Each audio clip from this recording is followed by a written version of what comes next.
now the same thing to Israel. He is spoken, the statement in line 11, that Moses spoke as an angel through his mouth, that pretty much sums up the argument. He says, Moses is God's angel. His words are those of his master. Because Moses is shrouded by the cloud, his presence is really God's presence. That's powerful. The Dead Sea Scroll exposition of this is really interesting. And this description on page 303, the description of Moses as an angel here, in the cloud, may also be intended to align the lawgiver with the angel of the Lord tradition. This is the Malach Yahweh, the angel of the Lord tradition. Yahweh has an angelic persona which is a manifestation of his own being. Moses takes that person's place. Wow. As J. Fossum has shown, there's ample evidence within the Samaritan tradition that Moses, or the Mosaic prophet, could be so identified with the angel of the Lord. Already in the biblical text, Zechariah 12, verse 8, the Davidic king himself is aligned with the tradition of the name-bearing angel attested in Exodus 23, 20 and 21.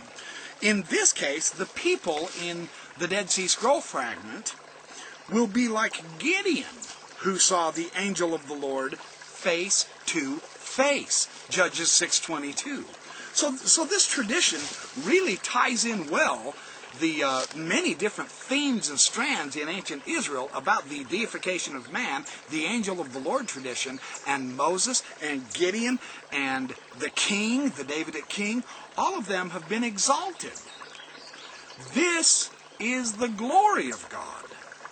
This is the light of God, just like the sun is. Doctrine and Covenants section 88 says that. The Spirit of Christ is filled in and through and among all things, including the sun.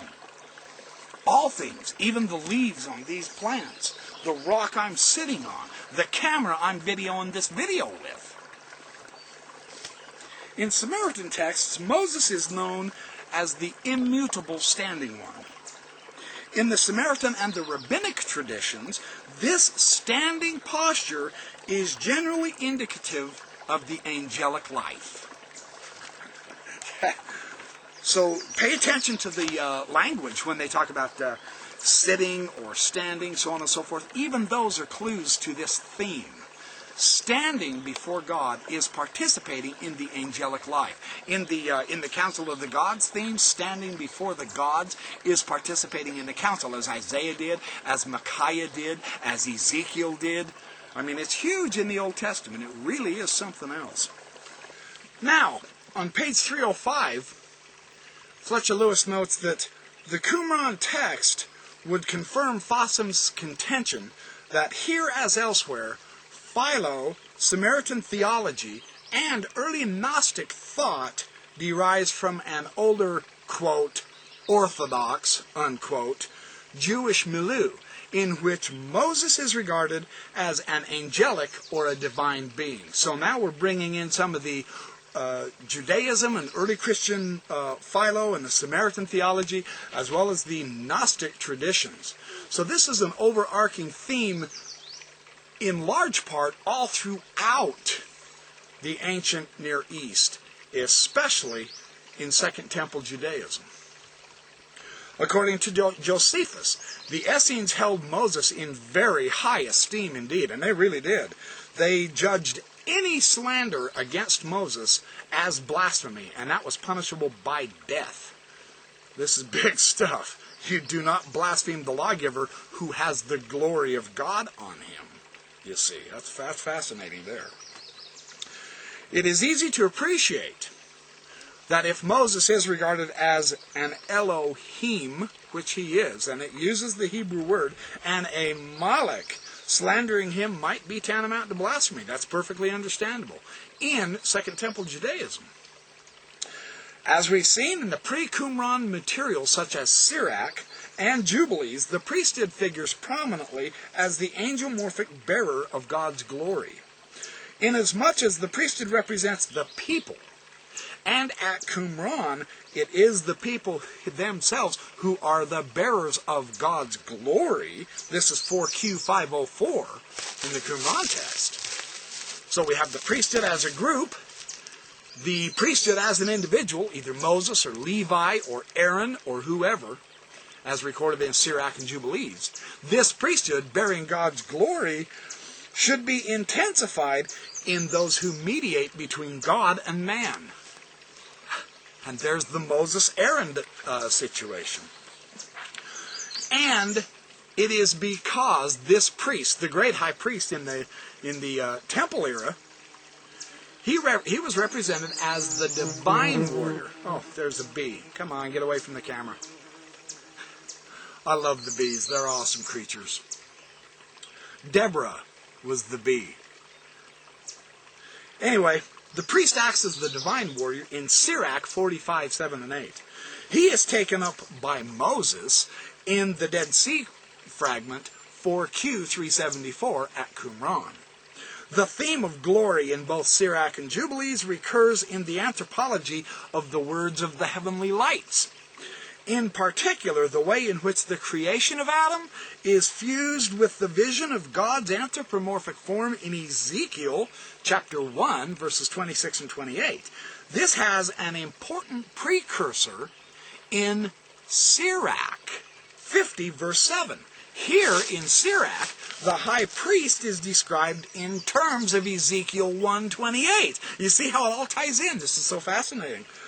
There is some liturgical and conceptual connection between the two passages, as C.T.R. Hayward has shown. Simon the high priest himself is set up as the true, or the second Adam. So we have this second Adam theology in Second Temple Judaism. Is this perhaps where Paul got his doctrine of second Adam? It's definitely a Jewish concept. And this second Adam is an exalted deity figure from among humanity. Very interesting here.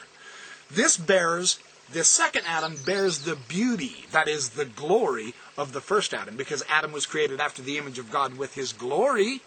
The divine breath was breathed into Adam, you see. Very powerful stuff here. There are now a number of instances where texts peculiar to the Qumran library evince the belief that the priests in general, and the high priesthood specifically, are angelomorphic, or it's divine. Straight from the Dead Sea Scrolls.